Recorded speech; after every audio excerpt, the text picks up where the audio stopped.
Back on Inside Bunk Sports, talking baseball with the man of the hour, head coach Tony Skole. And coach, when we look at the transition from last season to this, you knew you were going to be losing your two big boppers in the middle of the order with Paul Hoylman and Derek Trent. Bo Reeder also decides to go pro. So decidedly your team needs to adopt a new philosophy coming into this year.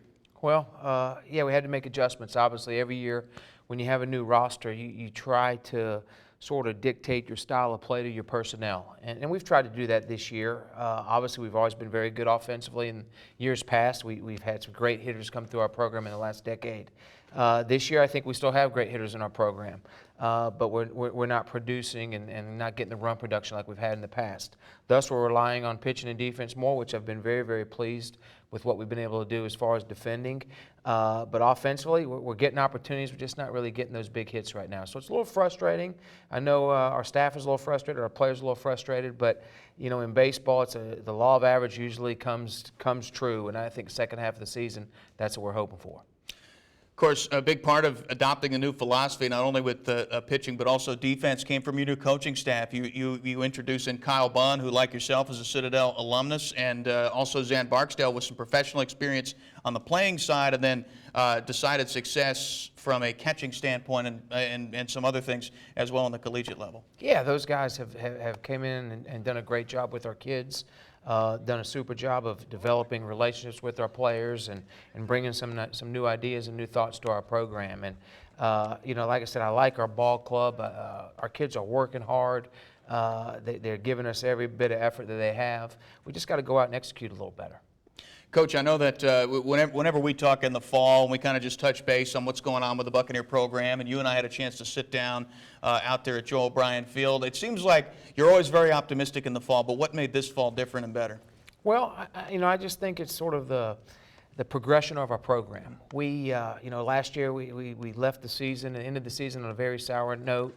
Just the fact we didn't get in the NCAA tournament, fell short of our goals.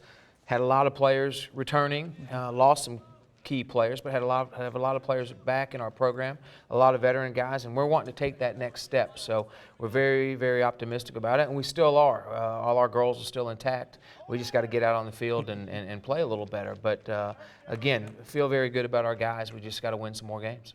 Something that you and your staff and also all your players I know we're excited about, especially those guys who have been around for a few years, was playing on the new stadium. And Thomas Stadium open for business on opening day, still getting the facilities figured out, but it just must be so nice to be playing on a brand new facility. Well, it is, John. There's nothing like it. It's a beautiful park, and once it's finished, it's going to be one of the best in the Southeast. And our guys, I feel great and proud that especially our upperclassmen, our juniors and seniors, are actually getting an opportunity to play on it.